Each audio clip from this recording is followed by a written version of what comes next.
friends, what's going on? This is Andy coming to you from my Daily Funk Club headquarters. And today I'm going to do episode number 5 of Enter the Chill Zone. The instrument I'm going to show you and let you hear today is a donor design JPJ built by Steve Donor in Chicago, Illinois. I'll tell you about the instrument. It's a Warmoth parts build, essentially. It has a flame maple Warmoth neck with rosewood fingerboard, and the body is a chambered mahogany with a super quilted out top, quilted maple top.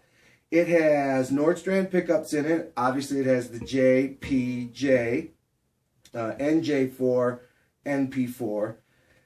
It has a Babix full contact bridge on it, and it has the Audir Audio 4-band preamp on it. And obviously it has, it's kind of like one of these best of both worlds concept basses, because it has the P and the J's on there. It has Hipshot tuners on there, and the D extension, drop D extension tuner on the low E, which takes it down to D. This is a really cool bass, really well put together, and I've had it now for about 6 months, and I've had time to work with it and get it set up the way that I like it, and I've also gotten used to the electronics a little bit, and now I'm starting to really kind of become great friends with this instrument.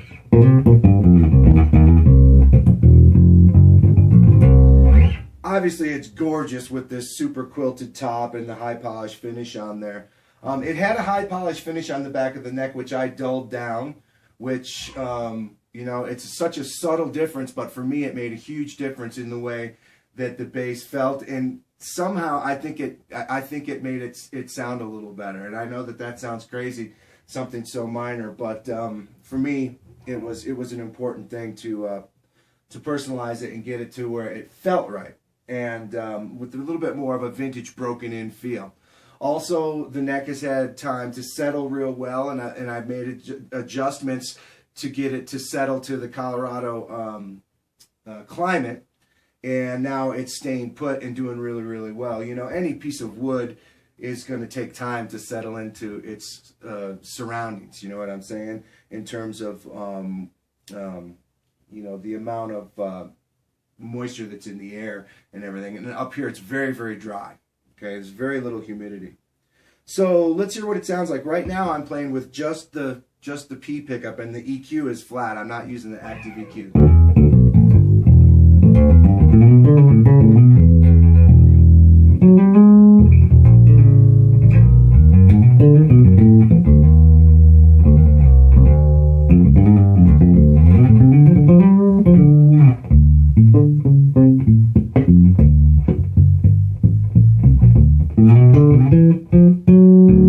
So it sounds like a great P bass, right?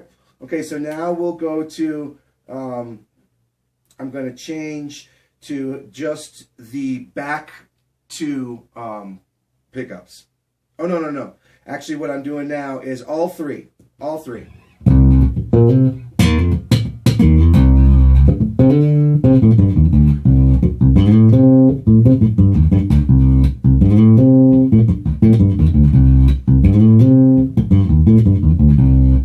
Front 2.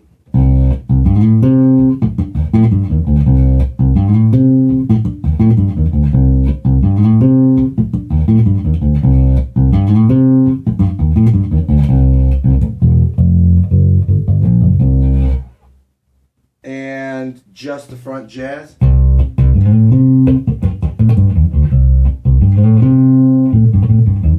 See how it gets much more in focus when you use one pickup at a time. It gets much more in focus.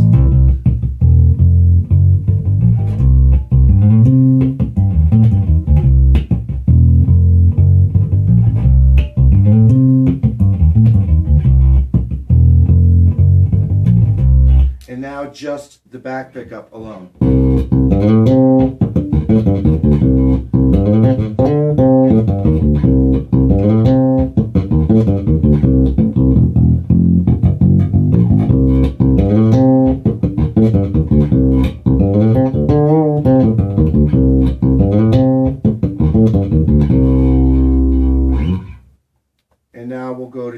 deep bass pickup again.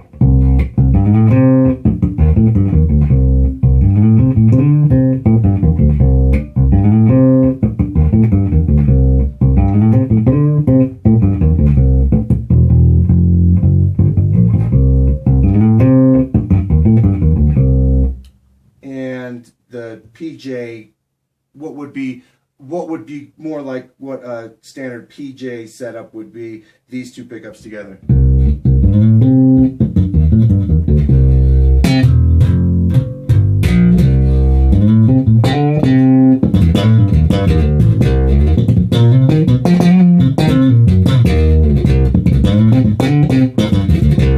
Now in this setting, what I would do is I'd start to incorporate some EQ, because I feel like the mids are all scooped out. When you use the two pickups together, it starts to get that scooped out sound. So I would compensate. It's a 4-band, so I'd boost a little bit of the low mids and a little bit of the high mids, and make this two pickup sound work for me. And there it would be.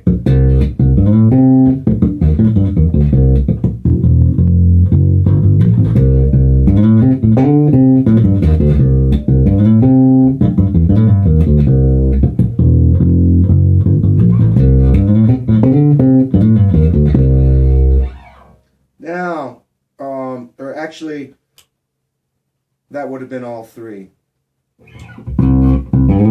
switches, so many switches on this thing are a little bit confusing. Plus, it's first thing in the morning. Not that confusing, I'm just an idiot.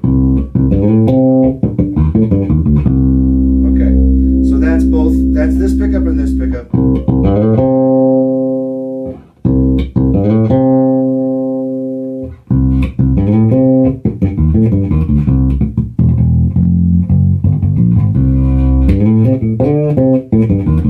And now these two. And again, in that one I might bring down the high mids a little bit, boost up the bass a little bit.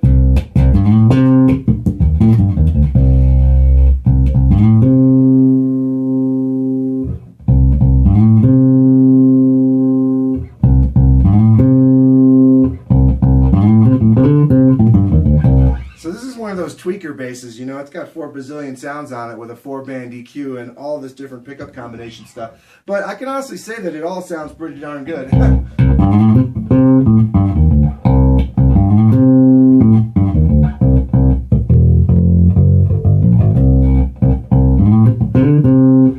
It handles digging in real well.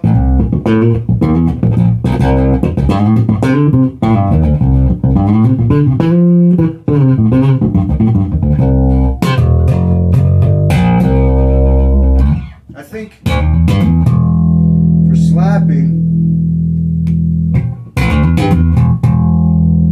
something like this is probably.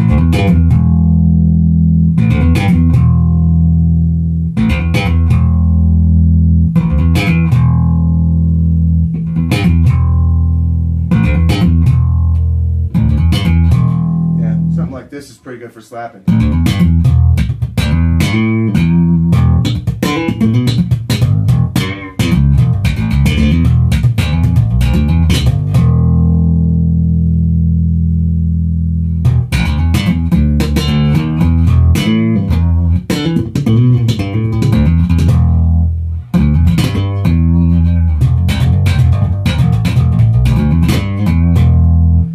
So it does a bazillion different things, and it does them all pretty darn well. You know, I like this. I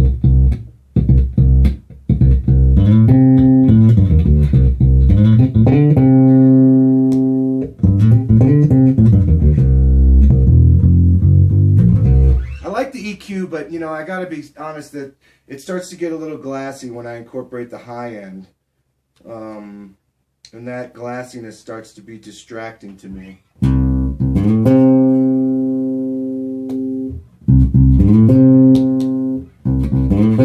This is straight passive.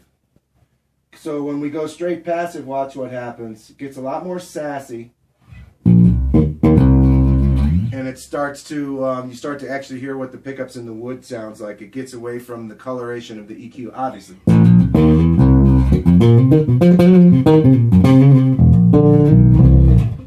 which typically live, if I'm playing live with this bass, I don't even mess with the EQ.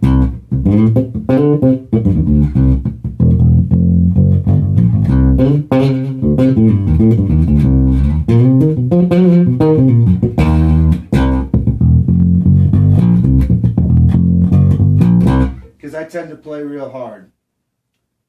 You know, and if you've got a heavy right hand and you play with active EQ, your gain structure is going to be through the roof, and when it hits the amp and when it hits the DI and the desk and everything down the line, you're going to be crushing everything. So by playing with it in active mode, I'm able to bring my output level to a manageable kind of a place, which offers me more dynamic range and enables me to play harder with a more kind of sassy musical type of tone picture.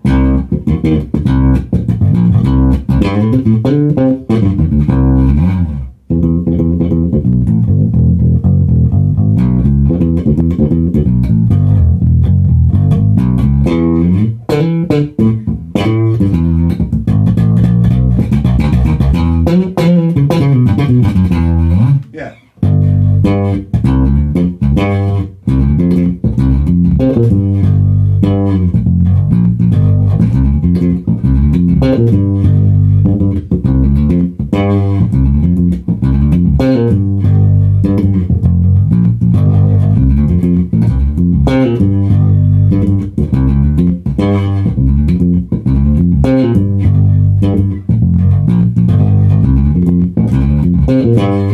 See, in that kind of tone right there, for me, I hear everything the right amount. You know what I mean? I hear all the different frequencies and all the different pitches. I'm playing across the whole bass there, or across the whole lower region of the bass, and everything sounds very articulate and very clear.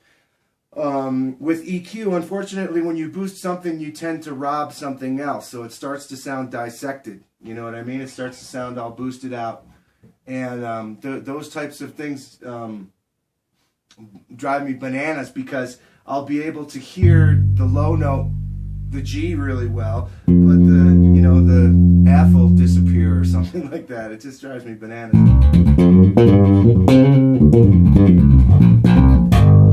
So that's why I tend to like flat EQ, because it seems to give an even frequency representation, and when I'm playing, I'm hearing everything that I'm doing really clearly. So same thing goes for the slap sound. Much more manageable for me. And when I hear it well, I play better.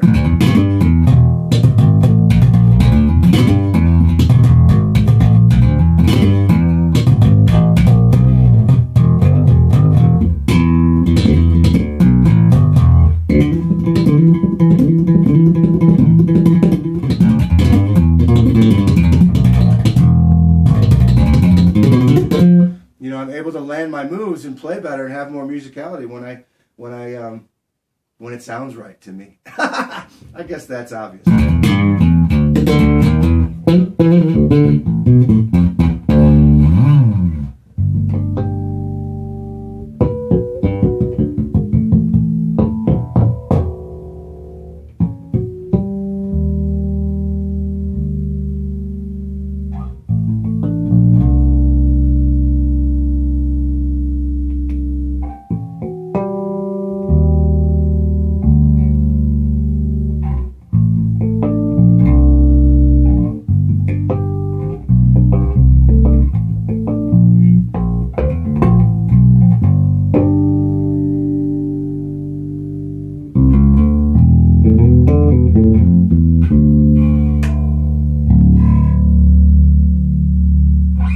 Alright there, so there you have it.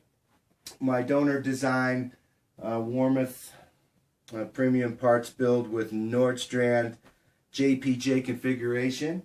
And thanks for watching the video. And you know, these things are great. Steve doesn't build that many, but you know, you could probably convince him to if you really wanted one. And he does a great job, and he's a very meticulous kind of person. Obviously, this one was a challenge to organize all this wiring in there, to say the least. You know, there's a lot of different combinations, and then with the 4-band preamp. creates even more layers of possibilities. For me, I tend to like it in the passive mode and just switch around between the pickups like usual. And no question about it, this is one of the most gorgeous basses that I have. Really, really pretty. Warmoth does a wonderful job with the premium wood parts that they make. And right before I go, I'm just going to say one more time, I'm thankful to Phil Jones for being a sponsoring brand here at the Daily Funk Club, and we've become great friends. We chit-chat all the time. And I love this Super Flight Case combo amp, which has 6 5-inch drivers, 250 watts, and EQ's flat on it. And it just has a very transparent sound, so it kind of goes back to that kind of flat is where it's at for me. And then over there I've got the extension, powered extension speaker, PJB 300, and it has an additional 250 watts and 6 drivers in it, so together it makes a really rockin' rig that'll do just about any gig. Alright friends, we'll see you next time. Rock on!